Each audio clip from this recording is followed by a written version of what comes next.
जीवन में एक प्रयास करने का भी अपने भीतर संकल्प बनाना कि जब कभी मौका मिल जाए, बारिश का समय चालू हो जाए और बारिश के समय पर एक बेलपत्री का पौधा, एक बेलपत्री का वृक्ष रोड के किनारे कहीं पर भी अवश्य लगाना। किसी पर अगर वृक्ष की छांव पड़ जाएगी तो उसका जीवन सार्थक हो जाएगा, उसकी जीवन की धन्यता हो। अगर रोड के किनारे नहीं लगा सकते तो कहीं ऐसी जगह लगाना जहां कोई पथिक के सिर पर बेलपत्री के वृक्ष की छांव पड़ जाए। इतना कितना कहा गया है शिव महापुराण के अंतर्गत, कितना वर्णन करा गया। 1000 अश्वमेध यज्ञ कर लो, 1,00,000 सर्वतोमुखी यज्ञ कर लो, भारत की भूमि के सारे तीर्थ कर लो, लाखों एकादशी के व्रत कर लो, और शिव महापुराण की कथा कहती है हजारों गौदान कर लो, और शालिग्राम भगवान को सोने के सिंहासन पर बिठाकर सोने का मुकुट पहनाकर दान कर लो। उतना पुण्य केवल एक बेलपत्री शंकर भगवान को समर्पित करने से प्राप्त हो जाता है। केवल एक बेलपत्र, शिव महापुराण की कथा कहती है एक बेलपत्र समर्पित करने से वो फल प्राप्त हो जाता है।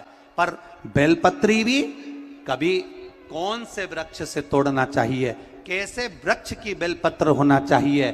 कई लोग जरा जरा सा बेलपत्री का वृक्ष होता है, उस बेलपत्री के वृक्ष की बेलपत्र तोड़ लेते हैं, उस बेलपत्री के वृक्ष की बेलपत्र तोड़कर शंकर भगवान को समर्पित कर देते हैं। ना ना, बेलपत्री का वृक्ष कैसा होना चाहिए, जिस बेलपत्री के वृक्ष की छांव हम पर पड़ रही हो, जो हमारे मस्तक से नहीं, हमारे दोनों हाथ खड़े होने के बाद हम ऊंचा करें और उस पर भी उस बेलपत्री की पत्तियां स्पर्श ना कर पाए, हमारे हाथ पर भी बेलपत्री के वृक्ष की छांव हो, ऐसे बेलपत्री के वृक्ष की पत्ती तोड़कर शिव को चढ़ाई जाती है। ये नहीं कि छोटा सा बेलपत्री का पौधा तुम्हारे घर में लगाए, गमले में लगाए, उसी की पत्ती तोड़कर भगवान को चढ़ाते जाओ, तो ये हम पुण्य नहीं कर रहे, ये हम पाप कर रहे हैं। हमारे ऊपर बेलपत्री की छांव हो और उसकी पत्तियां ली जाए, तब तोड़कर भगवान शिव को समर्पित करी जाए, तब वो पुण्य प्रावधान करते हैं। जरा जरा से पौधों की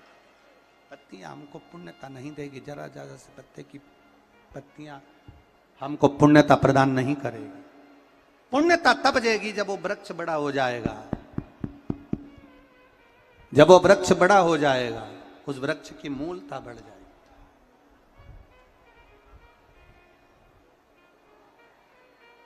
उस वृक्ष की आनंदता बढ़ जाएगी।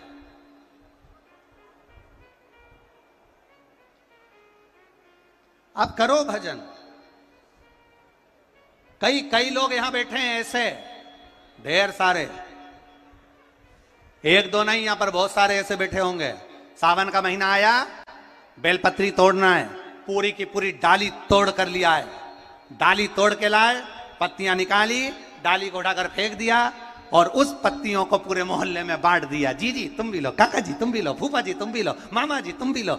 अब लोगों ने कितना तारीफ करी, हमारी देवरानी का छोरा इतना बढ़िया सारे मोहल्ले में बेलपत्री दे देता है।